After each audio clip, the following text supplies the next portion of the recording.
This podcast is a project of the Climate Designers Network. This podcast was supported in part by grant funding from the U.S. Department of Education's Title IX grant program through the University of Illinois Center for Global Studies.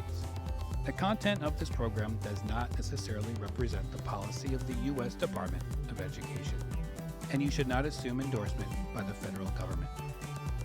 Hey, this is Eric.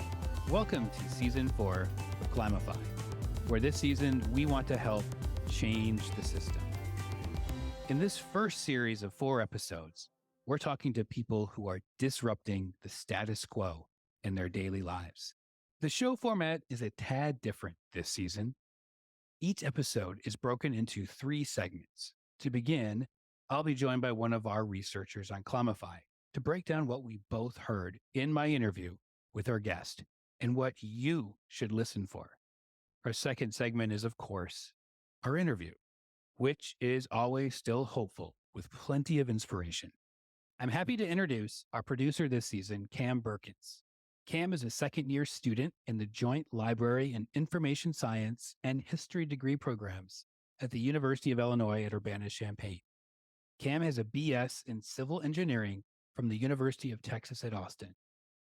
Cam is investigating the legacy of Black American people post-Great Migration and how new technology enables old forms of violence. We're releasing this episode following Juneteenth, and would thus be remiss to ignore the ongoing struggle for liberation faced by both Black people in the U.S. and marginalized people across the globe, today particularly in Palestine. There is a long history of solidarity between the causes for Black and Palestinian freedom, as both are the direct result of settler colonialism, dehumanization, and erasure. Kobi, our guest, is a vocal supporter for the liberation of the Palestinian people. I hope Kobi's definition of the system and the ways we as everyday people can disrupt and subvert that system challenge and inspire you to be an agent of change and peace in your own life. So Kobi is a good friend of mine. Kobi identifies as queer and Jewish. He's an organizer living in Oakland on unceded Ohlone land. He's a writer and one of the best environmental justice advocates I know. He's from Texas, and he now serves as the Coalition Director of Vision, which stands for Voices in Solidarity Against Oil in Neighborhoods.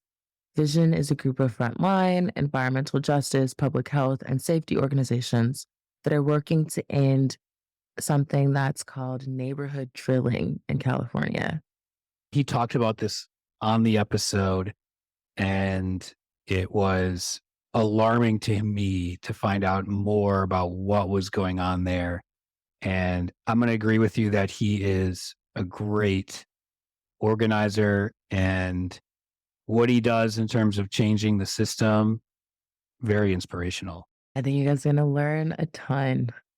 Yeah, I did. And I would also say that Kobi, and if you've listened to this podcast over the years, one of my favorite terms is hope punk.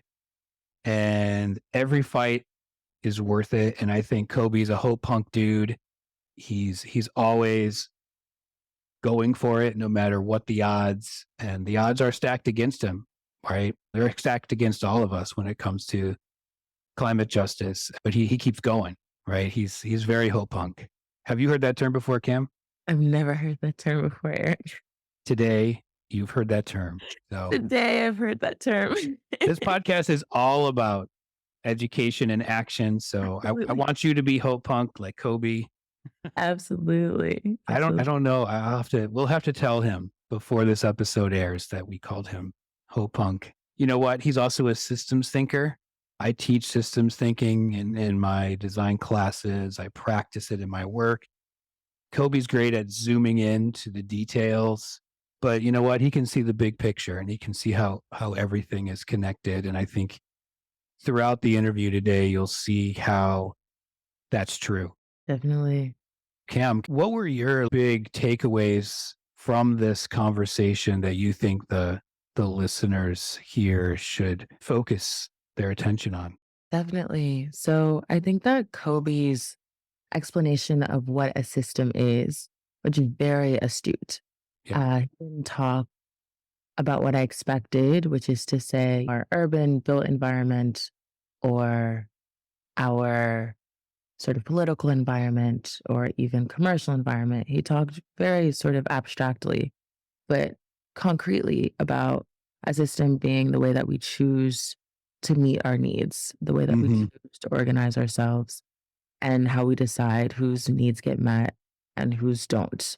And I sort of, as you said, he's a systems thinker. So zooming out and laying the groundwork in that way, I think really introduced the idea of a system in a way that everyone is connected to, everyone is a part of.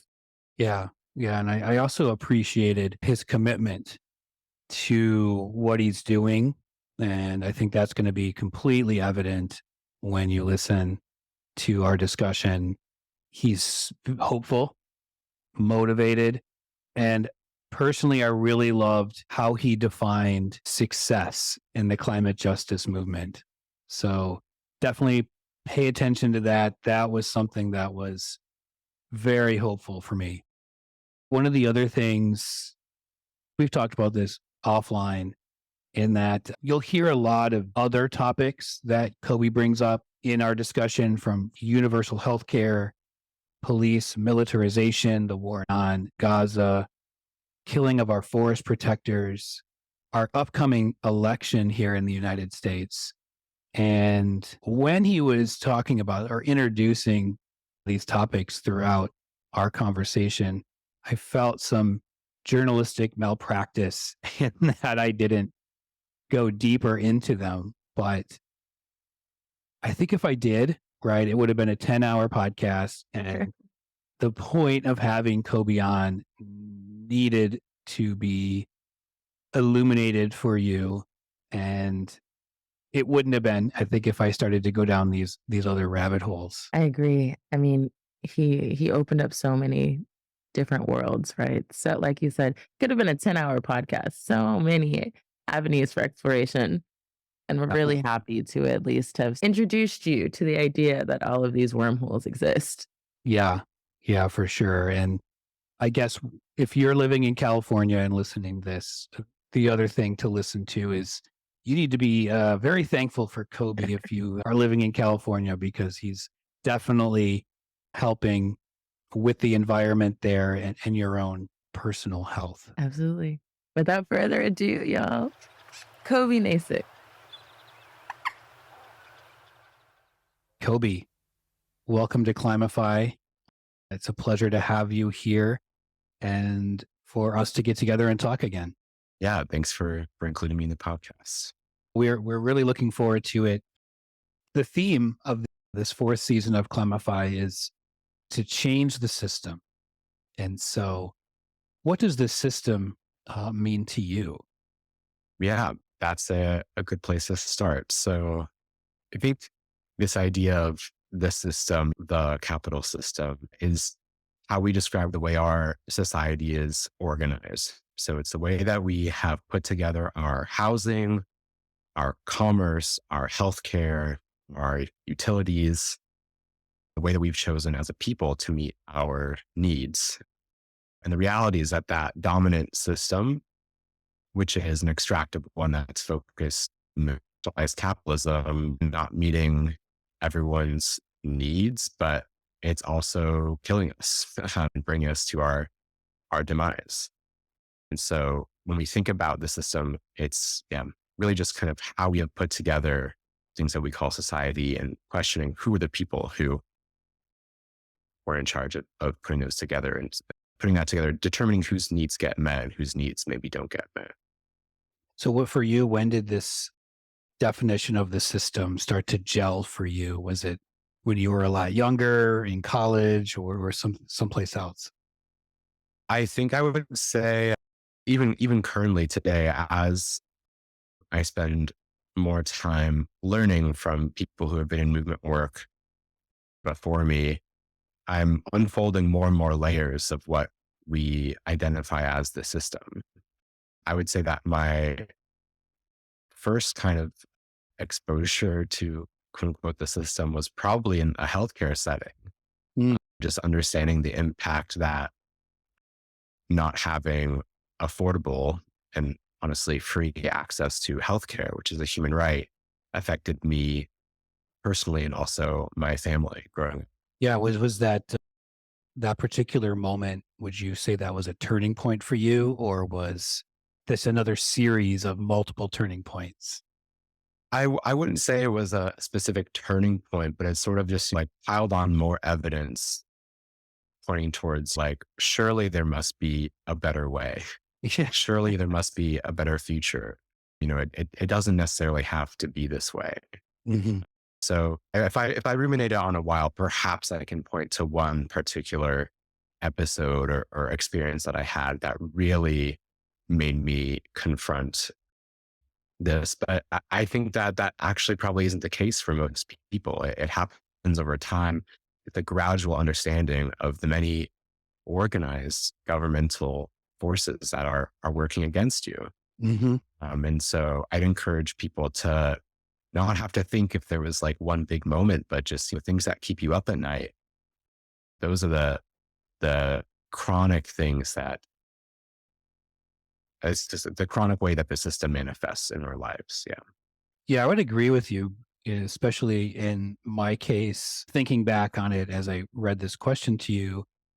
Sure, I think there was a moment where I was starting to think more, and then that gradual chain of events started to uncover more things. And so that helped develop my worldview, right? This evolution as a human being, I think we're all evolving.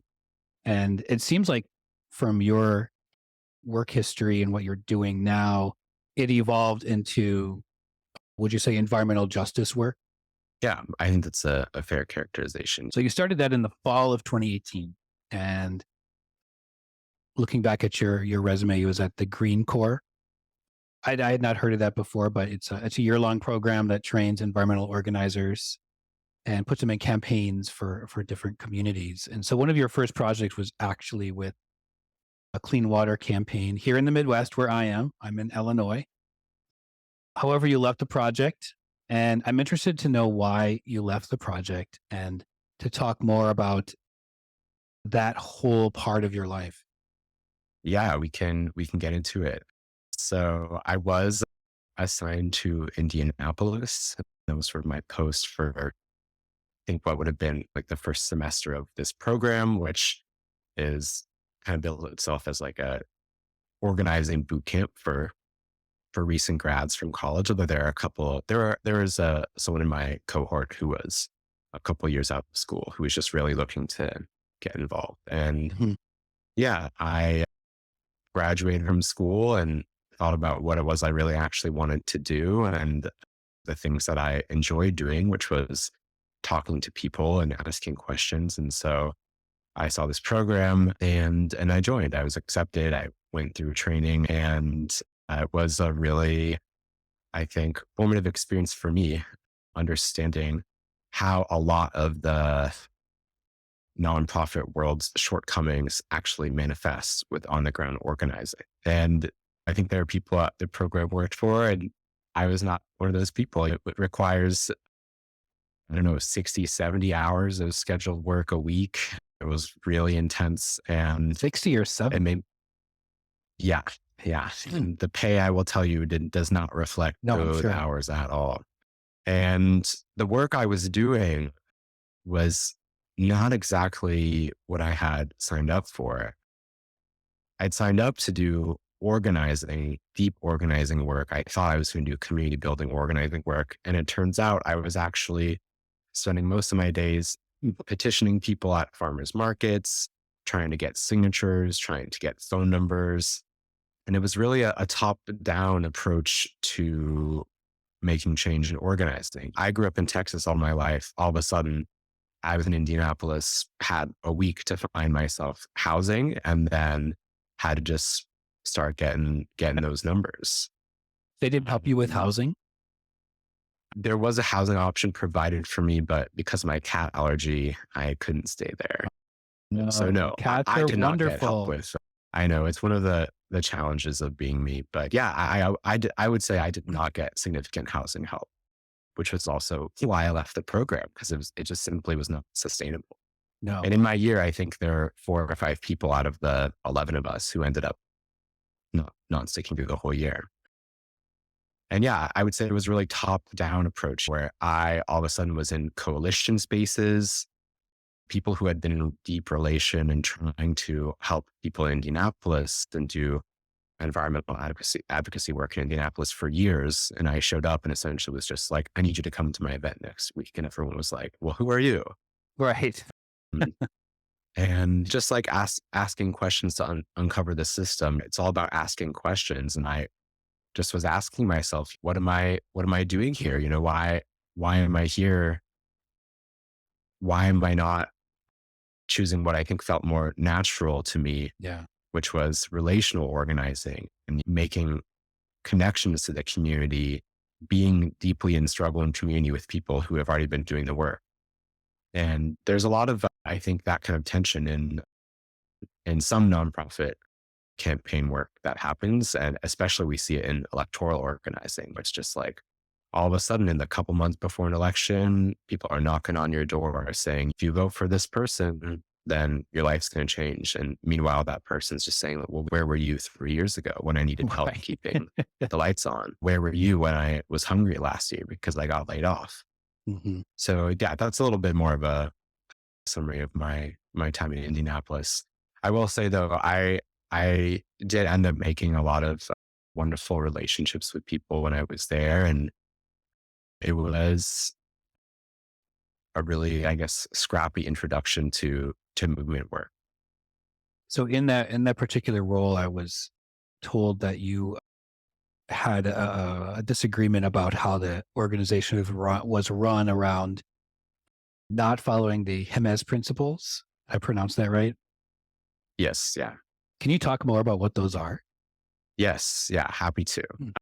At the time, I actually didn't know about the Hermes principles. And I think it was something I learned while I was in Indianapolis, just kind of Googling, honestly, like environmental justice and doing a lot of self-education based off some conversations I had had with people there. So the Hermes principles came about in the 90s. From what I know, a group of environmental and economic organizers gathered in Hermes, New Mexico, and decided upon a set of common guidelines for organizing people and communities that were true across issue, across political mission, across culture or background. And these are principles that I look to comment or need some guidance in my work today. And discovering that really articulated what is different about the top-down approach that I had been exposed to in the Green Corps program. So the Hermes principles, there's a handful of them. One is an emphasis on letting people speak for themselves, making sure that the most impacted people from a certain issue are the spokespeople to represent not only the issue, but the vision for the future and the solution, because the wisdom is in the impacted community. It's about building just relationships with one another and not extractive relationships that are based on charity or just showing up. And yeah, it's a real understanding that those relationships aren't going to just come about in 2 days or a week. It takes time to trust one another.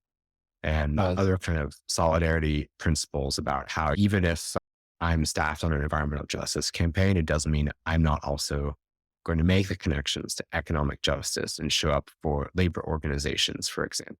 Mm-hmm. And so it really was the first introduction into what I didn't really get educated on the Green Corps program, which was the rich history of environmental justice organizing that had already set about some of these guidelines and rules and guideposts, I would say, for people doing this work. So you've described climate justice as an intersectional issue. Will you talk more about what that means and what that means to other movements? Yes, definitely. The movement for climate justice must be an intersectional issue. And One example I could give that's top of mind is yesterday actually was the birthday of Tortuguita, a forest protector who was killed by Atlanta police while defending the Weelaunee Forest, which is on unceded Muskogee land. And I guess for context for listeners, that day is April 23rd. Since Yeah. as podcast magic goes, we're recording this perhaps before you hear it. And yeah, this was a day that was observed in many of my communities, understanding that the murder of Tort marked the entrance of what might be a very violent era for environmental justice advocates in these United States. The actual violence of the state killing an environmental justice organizer and activist. It's not a usual headline in the US controlled territory. And so you start to ask questions again. Why is the land being cleared? Why was Tort even there in the first place? Well, it turns out this land was being cleared because it was going to be used to build a cop city, a campus I've where heard about police this, yeah. will, it's one of many that are popping up around the US where police will further militarize and learn urban warfare, essentially. So you start to understand and draw connections between the fight for environmental justice and the fight for abolition. And the understanding that they actually are deeply intertwined and you cannot have one necessarily without the other, or rather you cannot have climate justice without abolition. And the people's plan for survival, for system change, is a plan of community care, a plan of resilience, a plan of land back, of returning the land to indigenous sovereignty that will protect it. But the plan of those in power, their plan is more policing, it's surveillance, it's imprisonment, and it's murder. And it's not just the deaths of the hundreds of people who have already been killed by police in the US this year, but the deaths of thousands of people who will die from our climate unravel. And understanding climate justice is about understanding our survival in the context that not only in a society we have to move away from fossil fuels, but we also have to abolish police.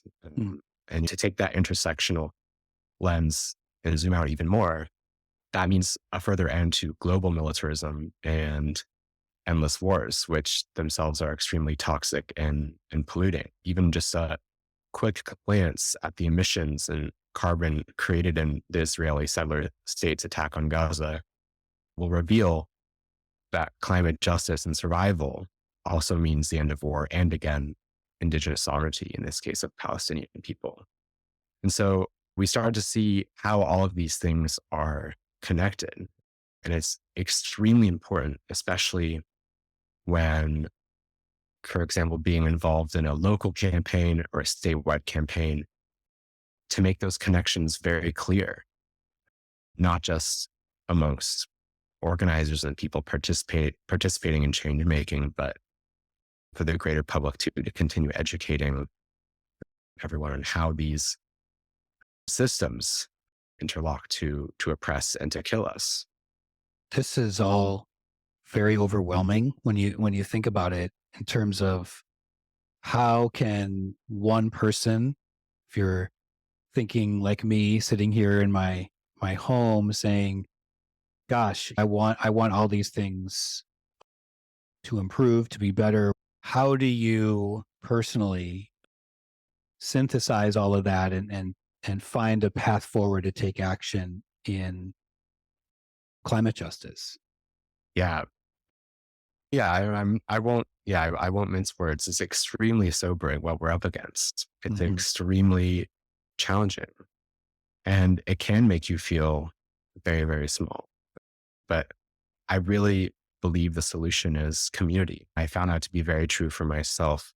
You don't have to look far to find people who have these sorts of questions and understandings of how our world is organized, and who are determined to improve each other's lives. And I think that it's not just about necessarily finding hope, but it's also about survival, understanding that we are dependent on one another. We are dependent on our non-human relatives. We are deeply interconnected into this world that we have set about trying to own and parcel out. Right. Yeah.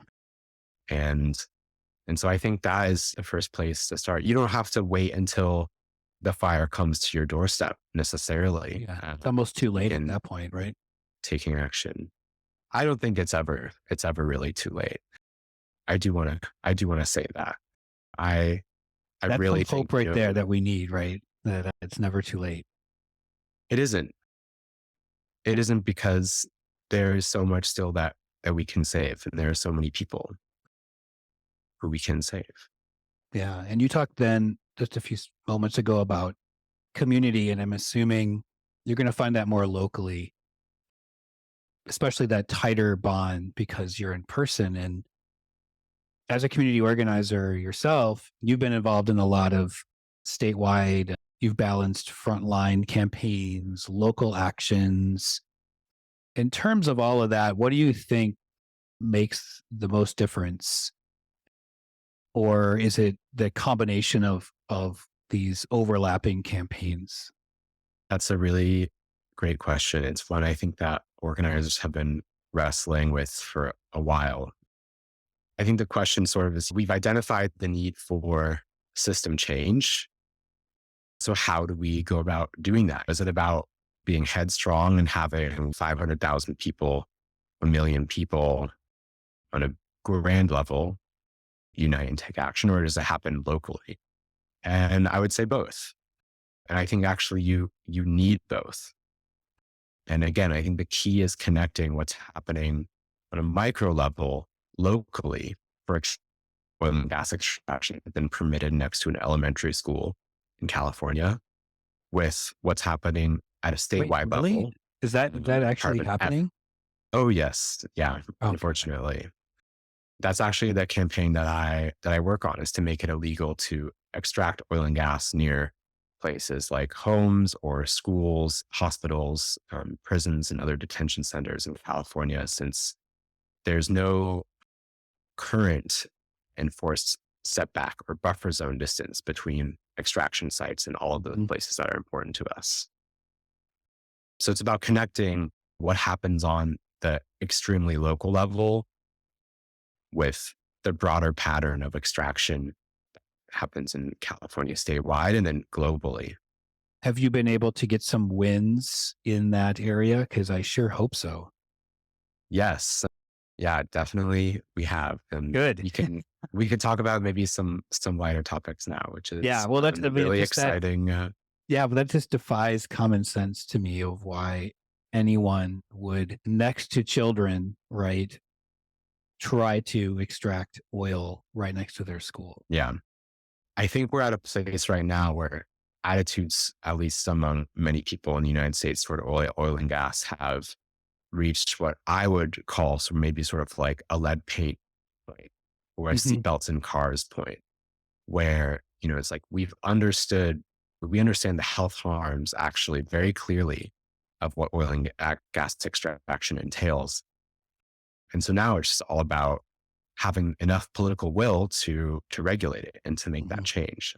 So yeah, my current role, I serve as the coalition director of Vision or Visión, which stands for Voices in Solidarity Against Oil in Neighborhoods, collection of environmental justice and frontline and public health organizations in California that have been working for years on this singular goal of ending neighborhood drilling. And after years of organizing in 2022, we finally succeeded with California passing a law signed by Governor Newsom to create a 1 kilometer, or about 3,200 feet, a little more than half a mile distance between where oil and gas extraction happens in all of those important places that I mentioned. It was a community-led win. And yeah, one thing I want to say is, thinking about your question, is like, how could this be possible? Like, how could we ever think of that? Yeah. And I think one question is just like, whose children are affected? What elementary schools affected? And Yeah. the reality is that oil and gas drilling in neighborhoods doesn't happen in overwhelmingly white neighborhoods. It happens in non-white neighborhoods and communities of color and in low wealth communities, because these are, again and again, the ways that we organize our society to benefit some people and perhaps harm others. And so by grounding our campaign in kind of going back to the MES principles, that people who are the most affected, the people who have lived with their walls rattling when oil and gas extraction starts up next door, the people who live with cancer clusters and pediatric cancer in their homes. When you lead from the perspective of those most affected, I really do believe that you can win big. And Yeah. Well, congratulations on doing that. And I'm sure the community is very thankful for all that you did with them in that. And you're in California, and you mentioned Gavin Newsom, who my bet is likely going to run for president in 2028, but that's a whole other episode there. But I'm sure we're happy that he signed that bill, but you've also been outspoken about some of his shortcomings and policies. So I'm in the state of Illinois, which has been improving on their climate policies with our governor. But can you talk more about the climate landscape in California and how that differs from other maybe states in that region? And what do you think needs to be done in California to really be a place of climate justice? great question. Let's get into it. I think, especially growing up in Texas, which is still by far, by many thousands, tens of thousands of barrels of oil, still the most extractive state in the US. I grew up with sort of this idea of California as actually being a place of leadership on environmental issues. And it isn't, quite the case. California still allows neighborhood drilling and is, I think, probably the number 6 or number 7 oil and gas producing state in the union. And so when we think about California as being one of the top economies in the world, a good amount of that is still linked to fossil fuel extraction. I would characterize Newsom's leadership as being fickle on this issue and extremely biased toward commercial solutions to the climate crisis. And so the first thing that I like to think about is Governor Newsom actually has had the power as governor to, for example, end neighborhood drilling for years. And it wasn't until 2022 when his leadership really pushed that issue in the legislature and he signed that bill. And it took communities a long time to continue putting this particular policy of ending neighborhood drilling on the table for him to finally reach for it, pick it up and champion it. And there's, I think, immense gratitude for that choice. And also the reality that could have happened a year earlier. It could have happened, in the first year of his being governor. That's true. And so I think what we're seeing with Governor Newsom is a politician who perhaps, as you mentioned, has his sights set on higher office, who's being very careful about how he accomplishes the policies that he wants to champion. Secured the end of neighborhood drilling before it was attacked, which we can talk about in a little bit, in California, was a bill. It went to the legislature. It was not an executive order from the Newsom administration. And then the other side of it, I think, is what I mentioned of his commercial bias, which is we know the solutions that we need to survive. We know the deep radical changes that are needed at every level of our society to win a climate justice. And Governor Newsom, I think, has continued to show a lot of favor toward the business solutions that capitalism perhaps can see us out of the climate crisis, which those are, in my mind, that's a contradictory sentence, because capitalism and the role of businesses extractive in our society are perpetuating and escalating the climate crisis. Right. And one example of this is in a lot of the policies that have come from Newsom's leadership in the past couple of years on the demand side of things. Rather than confront the supply side of oil and gas extraction and refineries in California, we see electric vehicle policies. And this is all fine and good until you realize that, well, electric vehicles are still vehicles. And actually, what is needed is very challenging, to be fair, complete overhaul of our transit system that focuses on other forms of transport, or cars and vehicles. So that's a little bit of my, I guess, kind of snapshot of where things are at. And I do think, particularly with the issue of oil and gas extraction, what happens in California is going to set the playbook for oil and gas for the next couple of years, nationwide. I agree. I agree And, with that. and I'll tell you why. So we passed this incredibly historic environmental justice bill, SB 1137, to create the setbacks that I mentioned. And just a few months after, Big Oil pushed their $20 million button, they gathered about as many signatures as they could to put the issue on the ballot. And they did it in a pretty undemocratic way, lying to people outside of Targets and grocery stores and Trader Joe's all across the state. And so now, this coming November, everyone in California who can vote will have the chance to weigh in on whether or not we should keep or repeal this important law.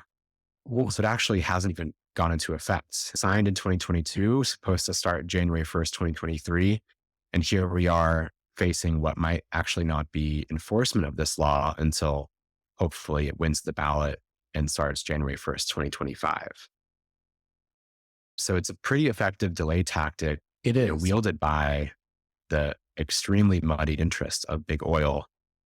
And it's going to determine whether or not they're going to try to push deregulation through other ballot measures electorally in other places in the next couple of years. And so I think this is probably one of the most important ballot measures that's come through California in several years, because of the ramifications that it'll have in other places.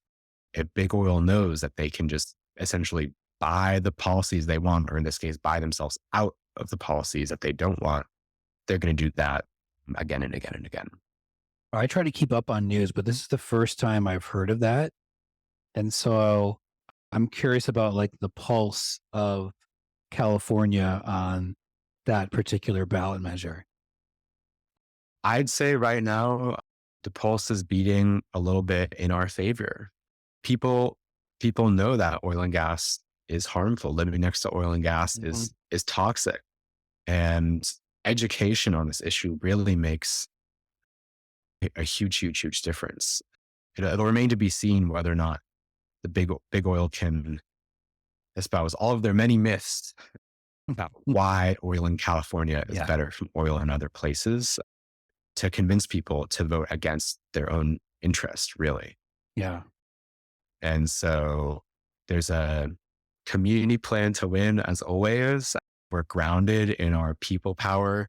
We're grounded in our ability to have the chance to do this kind of political education, to tell California voters to keep the law.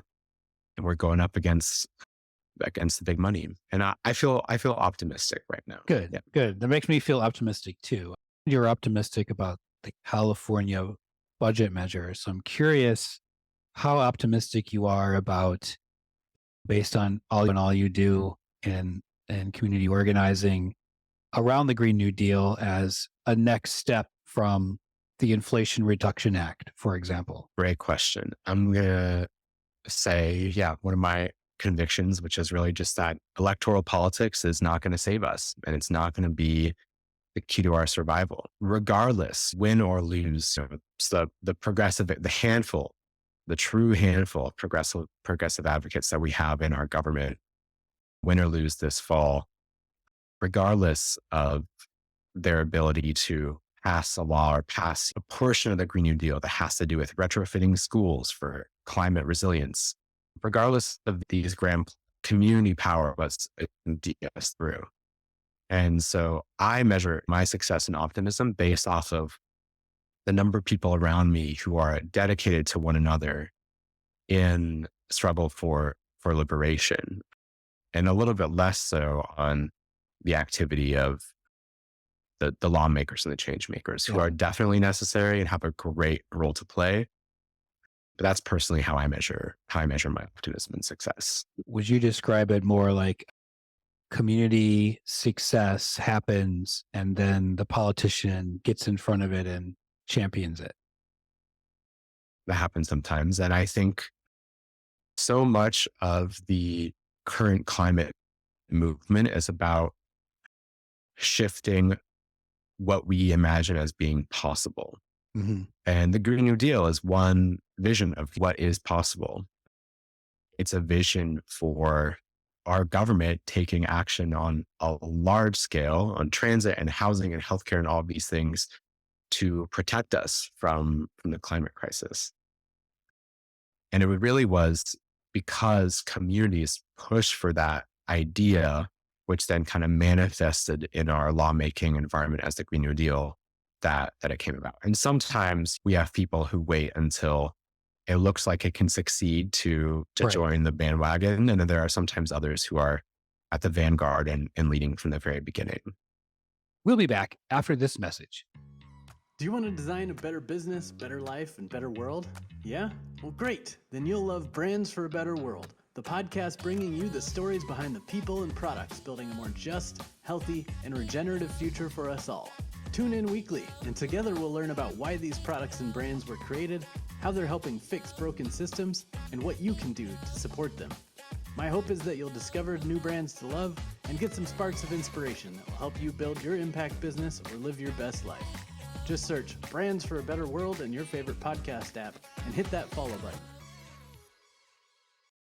I've taught a number of community-based design courses, and I think one of the pivotal questions that is important to ask from an educator perspective is, what does success look like for you in these type of projects? Because sometimes they're big and hard to change. The system is running too hard against you on it. So I'm curious about, for you personally, what success against the climate crisis looks like.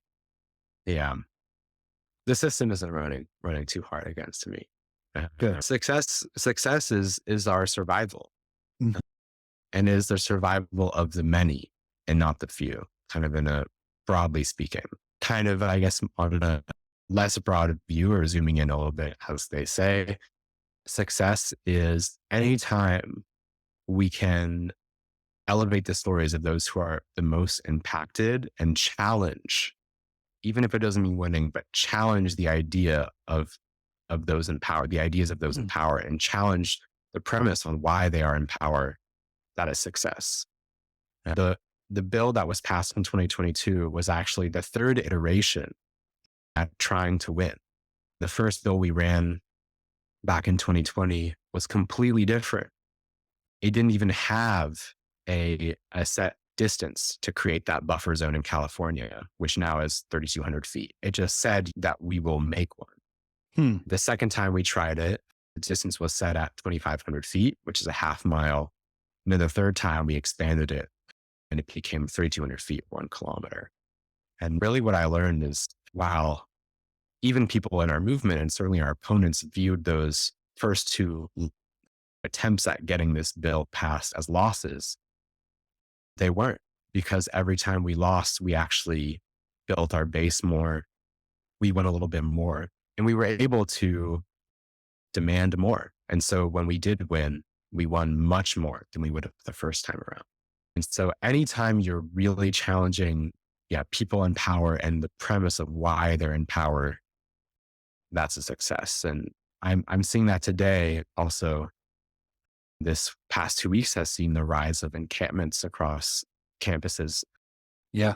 All across the US, in solidarity with Gaza. Definitely. And I think the conversation about those encampments is getting a little bit away over why they're there in the first place, which is the fact that there are no more universities in Gaza.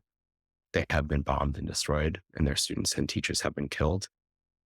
And it's become into a conversation of, what are these students even trying to achieve? Are they even allowed to do this? And all these other questions that kind of make it okay, but varying pleas come in to brutalize them and and disband these peaceful encampments. And I'm really less concerned right now whether or not those local campus demands of divesting from investments in the Israeli settler state succeed. And one, with the safety of the protesters, and two, with the fact that this beautiful struggle that challenges people in power and the premise of why they're in power is activating so many more people and bringing them into this movement for social change. And so I think regardless of the outcome, the fact that these encampments exist is a success. Well, what keeps you motivated through all this? Is it seeing more people question the system or something else? I think what keeps me motivated, it's like having those conversations with people and understanding how they come into movement work, especially climate justice work.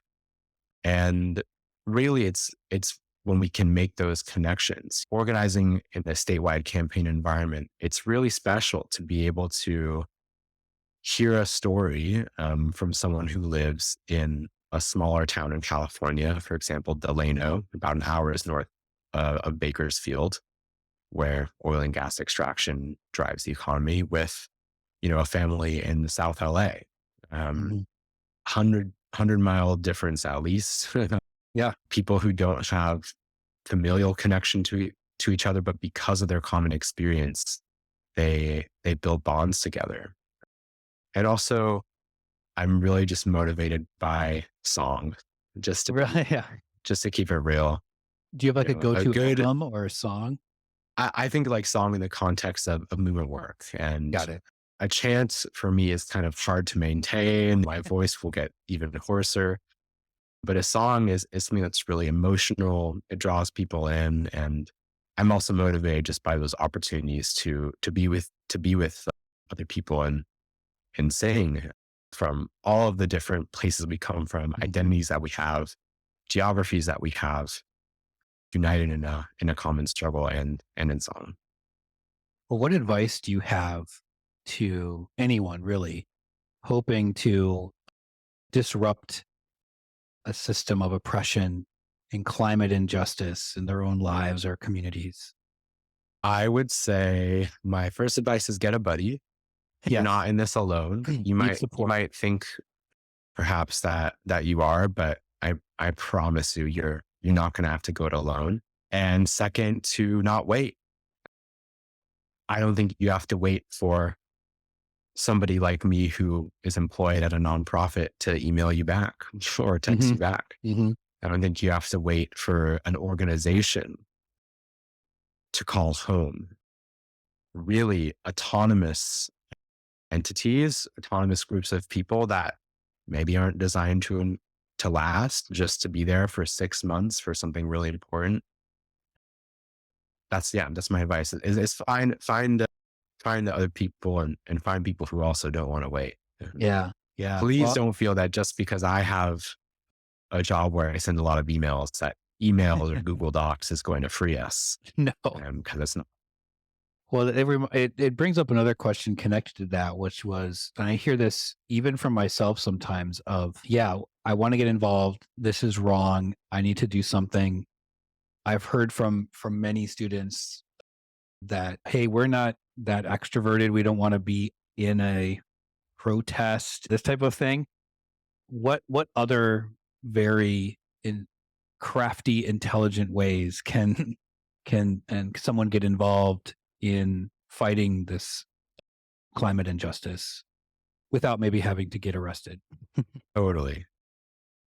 Everyone has a role to play. It's something that organizers say over and over, but it's really something that I believe. I think about the beginnings of the fight for setbacks. It started in a term called Arvin in Kern County, where, like I mentioned, oil and gas drives the economy.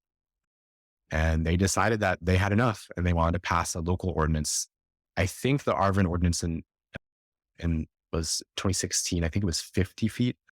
I'm not sure, but really small. And that sort of gives you an idea of just how close oil and gas is to people in Arvin, California. And I promise you, those people could not have met together if somebody wasn't there cooking for them. If somebody in that group didn't say, I'm going to feed us tonight. And someone else said, I'm going to feed us tomorrow night. It wouldn't have succeeded if there weren't people who were going to make those infographics on social media, which we can talk about whether or not it's slacktivism, but I think it educates people. Yeah. I've heard that term Um, before, slacktivism. Yeah, there are so many myriad roles that I think people who right now maybe don't have that community home, maybe just simply aren't aware of. I have a friend who has a big pickup truck, and that's her contribution. Is just anytime something needs to be moved, Hey, give her a call. she drives, and Yeah. she's able to move props or just like boxes and boxes of burritos and things like that. And so really just think about not only what you're comfortable with, but what you enjoy too. There are people who show up with their instruments, We the do. music. It's what keeps me personally motivated. And so really just with whatever you've got, I encourage you to be your authentic self. And yeah, just see what role is needed. And even if nobody's asked for it, buy somebody dinner or bring someone a burrito. Yeah. So it sounds like it's what are your skills and how can you use them to improve the world? Yeah.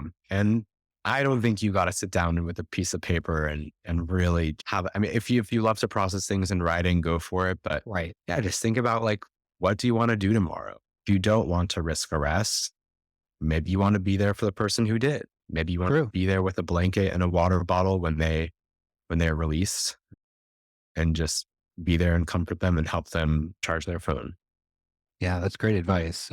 You mentioned infographics, and that brings me to the last question I have for you. And that is, if you were teaching, like me, a design class, what would you assign them to do around climate justice?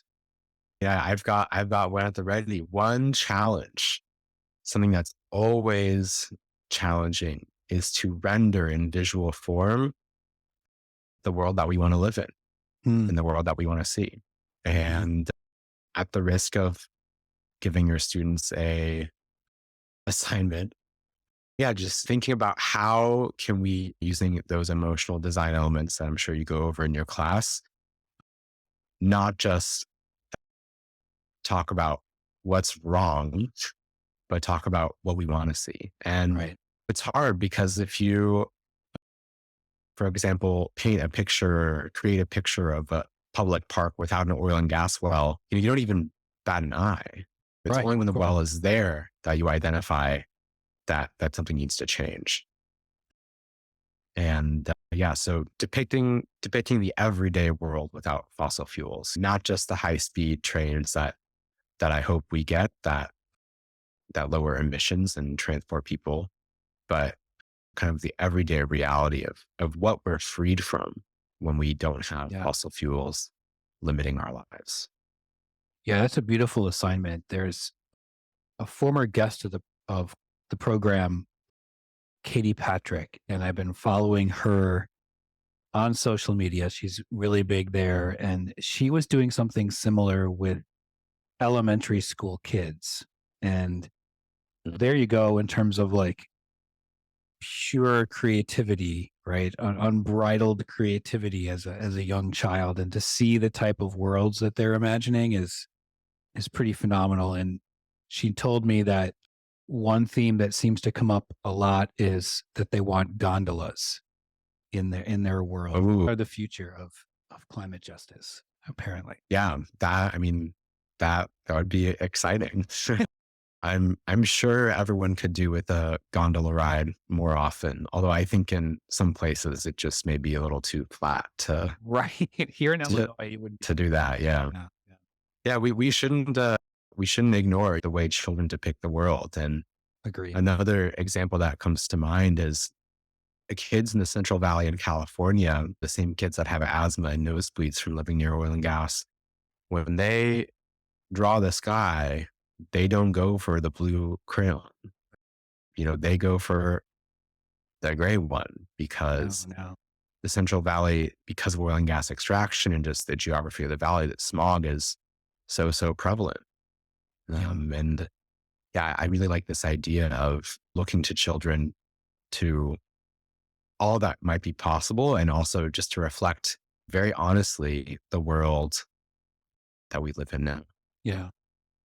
Well, Kobi, it was fantastic talking to you, and hopefully the message you have and the work that you do will resonate with the listeners here. Well, thank you. Thank you for joining me today. Yeah, thanks so much for having me. That was a pretty amazing interview.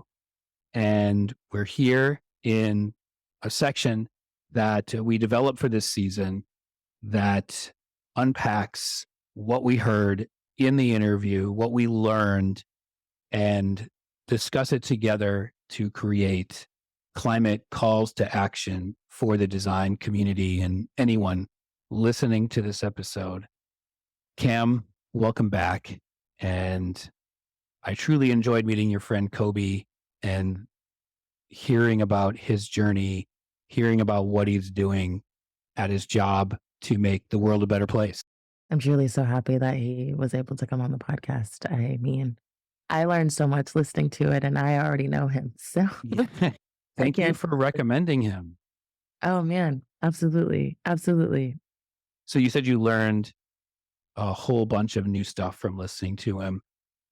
Synthesizing all of that, what was one of the big call to actions that you heard that we can do, whether it be on the job, in our daily life, beyond? Absolutely. Kobe talked about this idea of climate justice being intersectional. So Yes. it's not, it doesn't exist in a vacuum. It's not this thing that certain people of a certain socioeconomic status either have the privilege of worrying about or are going to be negatively influenced by. It's something that everyone has a responsibility to think about and pay attention to. And he really exemplified that. There is a place for everyone in the climate justice movement, but thinking about that in reference to larger systems of oppression, the way that he described a system, right, as being sort of interconnected. You don't have to march in the streets about our current sociopolitical environment, the war in Gaza, and other travesties happening across the globe. You don't have to be the person who's risking incarceration. Although we're great. Shout out to them. We need that. Yeah, for sure. You stole my big call to action right there. Did I? Yeah, Did I? no, it's fine. That there is a place for all of us in the climate justice movement, and we can use our skills to make a difference. Absolutely. Absolutely. Everything that we do matters. And I think Yeah. That's the Hope Punk way, right? And the Hope Punk way. right, yeah. And I guess connection to that, a big takeaway that I had was you just need to do it. Like, there's no reason to wait. There's no time to wait. Whatever talents and skills you have, put them to use. Absolutely. Absolutely. Yeah, you don't need to wait for an email from Kobi, basically, is what he was saying. Absolutely. And your local change makes huge waves on the national level too. Yeah. That's a big takeaway for me too, is that connecting locally. Absolutely. That organizing piece that I was talking about, right? Yeah, definitely. Maybe from the design perspective, I was thinking about a takeaway that I could use as a designer. And I guess one of them was when he started to talk about the Jimenez principles.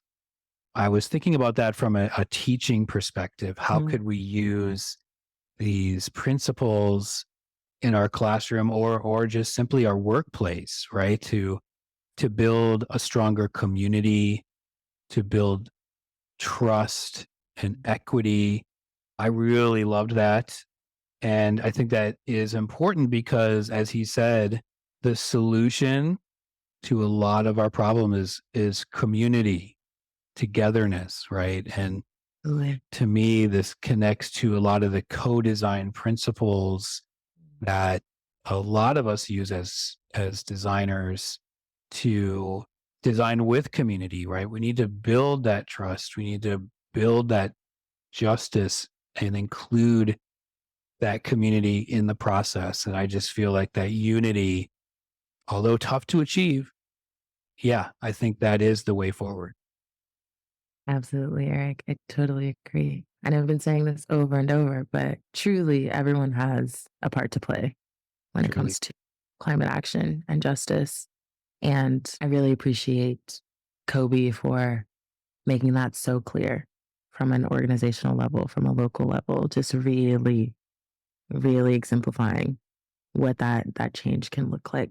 Yeah. And it isn't too late. That was another key thing for me. It's not too late. And we have the solutions. We just need to take them and run with it. We're running with it, Eric. We're running. We're running with it.